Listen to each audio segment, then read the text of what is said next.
प्रातः वंदन बच्चों। आज हम नवम कक्षा संस्कृत पाठ्य पुस्तक के अंतर्गत शेमुषी प्रथम भाग के अंतर्गत भी पठन पाठन करेंगे। आज उसका जो विषय है वह है कल्प वृक्ष। चलिए आइए पढ़ते हैं कल्प वृक्ष पाठ का। जैसे कि बच्चों आप देख रहे हैं और आज का हमारा जो विषय है कक्षा 9वीं का संस्कृत विषय के अंतर्गत वह है कल्प वृक्ष।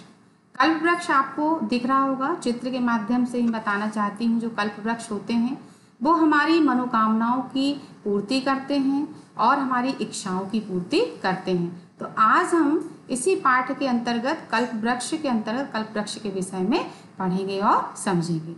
चलिए आइए पढ़ते हैं। पाठः चतुर्थः कल्प तरु। कल्प तरु माने वृक्ष, कल्प माने कल्प।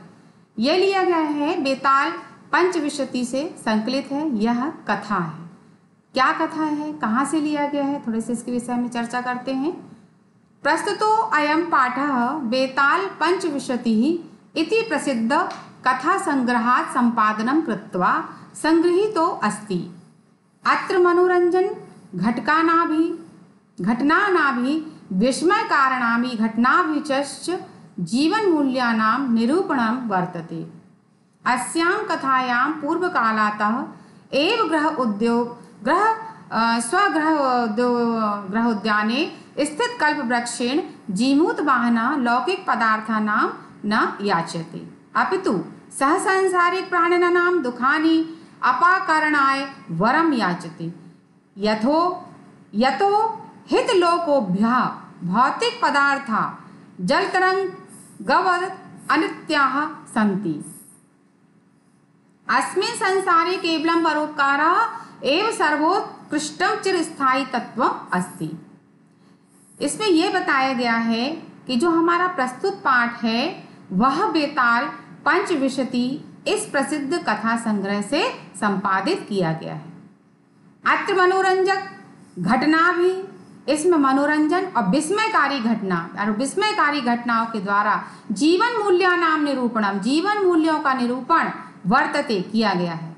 अस्यां कथायां पूर्व कालत, इस कथा में पूर्व के समय से ही स्व ग्रहोद्याने यानी अपने ही घर के बगीचे में स्थित कल्प वृक्ष से जीमूत वाहन इत्यादि जो है उन्होंने क्या किया, सांसारिक कारणाम दुखानी अप्राय, तो उनके घर के बगीचे में जो पौधा लगा हुआ था तो उन्होंने क्या किया कि उस पौधे से अपने सांसारिक परिणाम दुखानी अपकान वरम याचते, उन्होंने अपने लिए तो कुछ नहीं मांगा, लौकिक पदार्थ नाम नहीं याचते, अपने लिए कुछ नहीं मांगा। उन्होंने क्या मांगा, अपितु संसार में जितने भी जो प्राणी हैं उनके हित के लिए उन्होंने उस कल्प वृक्ष से क्या की, प्रार्थना की और उनके लिए मांगा कि भाई इनको ये सब सुखी है। अस्मिन् संसारे केवलं परोपकारः एव सर्वोत्कृष्टं चिरस्थायी तत्वम् अस्ति।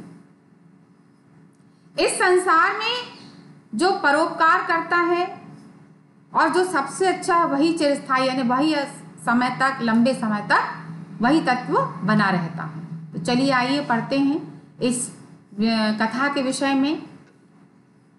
बच्चों आप जैसे कि देख रहे हैं यहाँ पर जीवोत वाहन की जो एक कथा है और पंचविंशति से जो ली गई है कल्प वृक्ष की क्या प्रार्थना वो कर रहे हैं, तो इसमें आपको प्रार्थना करते हुए नजर आ रहे हैं। क्योंकि उन्होंने, हमने बताया ऊपर कि उन्होंने जो उनके दादा परदादा के समय में जो ये कल्प वृक्ष लगाया गया था तो उन्होंने जो स्वयं के उनके घर के बगीचे में था तो उन्होंने उससे ये प्रार्थना अपने लिए नहीं की, अपने लिए नहीं मांगा, उन्होंने संसार के प्राणियों के लिए मांगा। तो उन्होंने क्या किया, एक बहुत बड़ा परोपकार किया। तो जो लोग दूसरों के लिए परोपकार करते हैं, जो दूसरों का सहयोग करते हैं, जो दूसरे की सहायता करते हैं, वो क्या करते हैं, वो चिरस्थायी तक बने रहते हैं। चिरस्थायी ने लंबे समय तक होता तो वो सोच उनकी हमेशा बनी रहती है। तो चलिए आइए इसी के विषय में पढ़ते हैं, आगे चलते हैं। लौकिक पदार्थ को नहीं मांगता बल्कि वह सांसारिक प्राणियों के दुखों को दूर करने के लिए वरदान मांगता है, क्योंकि संसार के भोग भौतिक पदार्थ पानी की लहर के समान स्थिर न रहने वाले हैं। इस संसार में केवल परोपकार ही उत्कृष्ट और सदा स्थिर रहने वाला है। जैसे कि मैंने आपको पहले पैराग्राफ का जी समझाया कि संसार संसार में केवल परोपकार ही सबसे उत्कृष्ट और सदा स्थिर रहने वाला तत्व है। चलिए आइए इसके कथा के विषय में पढ़ते हैं। अस्ति हिमवान नाम सर्वरत्न भूमि ही नगेन्द्र तस्य सानो उपरि विभाति कंचनपुरम नाम नगरम तत्र जीमूतकेतु इति श्रीमान विद्याधरपति वसति स्म। तस्य गृह उद्याने कुलक्रमागतः कल्पतरु स्थितः। सह राजा जीमूतकेतु तं कल्पतरुम् आराध्य तत्प्रसादात् च बोधित सत्वाश संभवम्। जीमूतवाहनं नाम पुत्र प्राप्तनोत्। सह जीमूतवाहनः महान् दानवीरः सर्वभूतानु कंपी च अभवत्। तस्य गुणैः प्रसन्नैः स्वाश्चसि वैश्य प्रेरितः राजा कालेन संप्राप्त यौवनं तं यौवन राज्ये अभिषिक्तवान्। कदाचित् हितैषिगण मित्र पितृमन्त्रिणः यौवन राज्ये स्थितं तं जीमूतवाहनम् उक्तवन्तः। युवराज योऽयं सर्वकामदः कल्पतरुः तवोद्याने तिष्ठति स तव सदा पूज्यः। अस्मिन् अनुकूले स्थिते शक्रोऽपि अस्मान् बाधितुं न शक्नुयात् इति। इसमें जो राजा के विषय में बताया गया है और हम पढ़ेंगे, वह जो राजा हैं जीमूतकेतु और उन्होंने जो उनका जो पुत्र था जीमूतवाहन, किस प्रकार से इस कथा का सार है। चलिए पढ़ते हैं। इसके पहले हम थोड़ा सा शब्दार्थ समझ लेते हैं कि इसके शब्दार्थ क्या हैं। हिमवान हिमालय, नगेंद्र पर्वतों का राजा, सानो शिखर की चोटी, ऊपरी माने होता है ऊधन परी, ऊपरी यानी ऊपर, विभाति सुशोभित होता है, श्रीमान यानी जो श्रीमान जिनको बोलते हैं, विद्याधरपति यानी विद्याधर हो यानी एक प्रकार की देवताओं की जो योनि कहलाती है, गृह उद्यान यानी घर के उद्यान में, कुल क्रमागत है कुल परंपरा से प्राप्त, आराध्य माने आराधना, प्रसादात यानी कृपा से, संभव माने उत्पन्न हुआ, स्व माने अपने, सचिव माने मंत्रियों के द्वारा, और यौवन राज्य यानी युवराज के पद पर। उक्तवंतः बोले, योयम यानी जो यह, सर्व कामाद है सभी कामनाओं को पूरा करने वाले, तवो उद्याने यानी तुम्हारे उद्यान में, शक्रोपी यानी इंद्र, सकनियो यात यानी सकता है। चलिए थोड़ा इसके भावार्थ को, इसके हिंदी अनुवाद को समझते हैं क्या है। सभी रत्नों का स्थान हिमालय नामक पर्वतों का राजा है।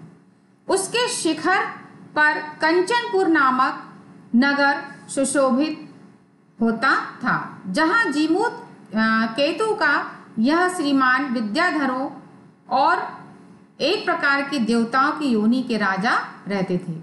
उसके घर के उद्यान में कुल परंपरा से प्राप्त हुआ एक कल्प वृक्ष था। जैसे मैंने बताया कि उनके घर में, उनके उद्यान में क्या था, गृह उद्याने कुल क्रमागत कल्पतरु था, उनके घर के उद्यान में एक कल्प वृक्ष था। उस राजा जीमकेतु ने उस कल्प वृक्ष की आराधना करके और उसकी कृपा से बोधिसत्व के अंश से उत्पन्न जीमूतवाहन नामक पुत्र को प्राप्त किया। तो जैसे मैंने आपको यहाँ पर बताया कि यहाँ पर जीमूतकेतु श्रीमान विद्याधरों के राजा थे। तो राजा का नाम क्या था? जीमूतकेतु। उन्होंने क्या प्राप्त किया उस कल्प वृक्ष से? उन्होंने, जीमूतकेतु ने जब उन कल्प वृक्ष की आराधना की तो उन्होंने उस बोधिसत्व के अंश से जीमूतवाहन नाम का, जीमूतवाहन उनके पुत्र का नाम है और पिता का नाम क्या है? जीमूतकेतु। जी आप हमें ध्यान रखिएगा, नामक पुत्र को प्राप्त किया। वह जीमूतवाहन कैसा हुआ? महान दानवीर और सभी प्राणियों पर कृपा करने वाला हुआ। उसके गुणों से प्रसन्न अपने मंत्रियों के द्वारा प्रेरित हुए राजा ने समय पर यो अवस्था को प्राप्त युवराज के पद पर उनका क्या कर दिया? अभिषेक कर दिया। कभी हितैषी पिता के मंत्री युवराज पद पर स्थित जीमूतवाहन से बोले। क्या बोले? युवराज से, जो उनके पिता के हितैषी थे, जो उनके जो पिता थे, उनके पिता का नाम क्या था? जीमूतकेतु। किसके? जीमूतवाहन के पिता का नाम। तो उन्होंने क्या बोला? युवराज, जो यह सभी कामनाओं को पूरा करने वाला कल्प वृक्ष तुम्हारे उद्यान में खड़ा है, वह तुम्हारे द्वारा सदैव पूज्य है। इसके अनुकूल रहने पर इंद्र भी हमें कोई बाधा नहीं पहुंचा सकता। जो यह कामनाओं को पूरा करने वाला कल्प वृक्ष तुम्हारे उद्यान में खड़ा है, वह तुम्हारे द्वारा सदैव पूज्य, यानी आप हमेशा इसकी क्या करें? से तो जो सभी कामनाओं को पूरा करने वाला कल्प वृक्ष तुम्हारे उद्यान में है वह तुम्हारे द्वारा सदैव पूज्य है। इसके अनुकूल रहने पर इंद्र भी हमें कोई बाधा नहीं पहुंचा सकता। चलिए आगे बढ़ते हैं। एतत् अकर्ण जीमूत वाहना अचिंत्यत अहो ईदृशम अमर पादपम प्राप्यपि पूर्वः पुरुषः अस्माकं तादृशं फलं किमपि न प्राप्तम किंतु केवलं कैश्चिदेव कृपणैः कश्चिदपि अर्थः अर्थितः तदहम् अस्मात् कल्पतरो अभीष्टं साधयामि इति। एवं आलोच्य सः पितुः अन्तिकम् आगच्छत्। आगत्य च सुखमासीन पितरम् एकान्ते न्यवेदयत्। तात त्वं तु जानासि देव यदस्मिन् संसारे सागरे आशरीरम् इदं सर्वं धनं बीचवत् चञ्चलम्। एकः परोपकारः एव अस्मिन् संसारे अनीश्वरः यो युगान्तपर्यन्तं यशः प्रसूते तद् अस्माभिः ईदृशः कल्पतरु किमर्थं रक्ष्यते। ऐस्य पूर्वं मम इति आग्रहेण रक्षितः ते इदानीं कुत्र गतः तेषां कस्यायम् अस्य वाक्यते तस्मात् परोपकारै सफल सिद्धये परोपकारै फल सिद्धये त्वदाज्ञाः इमं कल्प पादपम आराधयामि। आराध्य यानी पूजन, हमारे जो आराध्य पूजा करना। शब्दार्थ समझ लेते हैं। एतद अकर्ण यानी सुनकर, अहो यानी अरे खेद है, कृपणी माने कृपा भगवान के द्वारा, आर्थिक यानी मांगा, अमर पादपम अमर वृक्ष को, तदह मैंने जो होता है अस्मात मैंने मैं इससे, मैं तो उससे जो हूँ, और साधयामि यानी पूरा करूंगा। एवं मैंने इस प्रकार आलोच यानी विचार करके पितु अंतिकम आगच्छ यानी पिता के पास आया। आसीनम माने बैठना, पितरम एकांते यानी पिता से एकांत में, नैवेद्यत निवेदन किया, तात किसको कहते हैं पिताजी को, आश्रयम शरीर के साथ, विचिवत लहर तरंग, एव यानी ही प्रसूत यानी देता है, द आदमा भी ईदृशः यानी फिर हमारे द्वारा ऐसे, आग्रहेण दृढ़ता के साथ, इदानीम इस समय, पादपदम वृक्ष को आराध्य हम आराधना करता हूं। चलिए इसके अनुवाद को समझते हैं। जब उन्होंने यह कहा तो यह सुनकर जीमूत वाहन ने सोचा, अरे खेद है, इस प्रकार के अमर वृक्ष को पाकर भी हमारे पूर्वज ने वैसा कुछ भी फल प्राप्त नहीं किया, किंतु केवल कुछ ही अभागों ने थोड़ा सा ही धन मांगा।